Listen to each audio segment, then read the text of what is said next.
Hi friends, I've decided I want to explain type 1 diabetes to you all, so I'm going to make this video. I'm going to upload it for you. To start off, type 1 diabetes is different than type 2 diabetes. Type 1 diabetes is considered an autoimmune disorder, and that means that the body has, an autoimmune disorder means that the body has somehow attacked itself or done something that damaged mechanisms in your body, so it's not functioning like normal. So in the case of diabetes, that has to do with sugar regulation. So whatever you eat is not getting digested properly. And so the insulin, the hormone that helps to digest and soak up all that sugar and use it the way it needs to be, is not being produced by a type 1 diabetic. Their body has attacked the beta cells that produce insulin, and so it just kind of is done.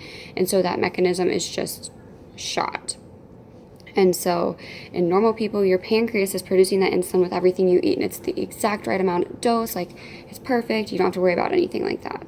So in a diabetic, they don't have that insulin being produced, which is why we have to come back and inject. We have to count the carbohydrates, which break down into sugar, and figure out all of those, and then take insulin. And everybody is different. Everybody has different insulin needs, so it's something that's kind of a crapshoot.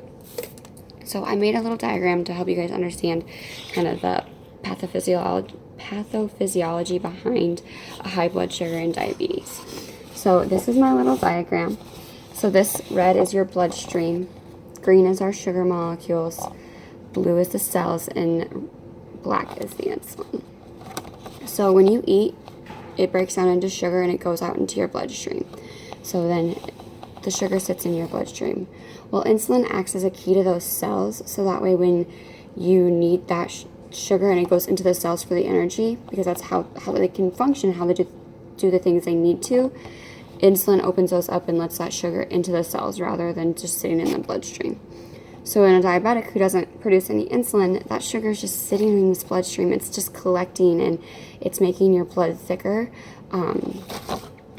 Regular blood's probably like as thick as my coffee here, but a diabetic's high blood sugar blood is like Karo syrup, maple syrup, molasses, depending on how much sugar it is.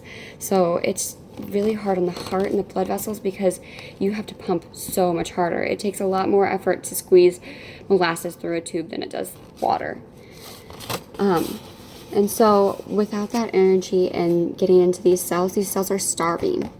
They don't have the energy they need, so they're going to feed off of what they can, which is your fat or your muscle. And so a lot of time, type 1 diabetics will be thin. I get told that all the time. You're so thin. How are you diabetic? It's because when you have a high blood sugar, it takes your fat, it takes your muscle, and it makes it so that way you are still getting that energy in those cells and you can still function, but it creates a toxic substance called ketones, which is a whole nother different topic, but that's kind of just the basics of diabetes. And so, like I said, diabetics have to count those carbs and they have to inject that insulin because the body isn't producing it and it's not getting the energy it needs to just function, which is something that normal people do.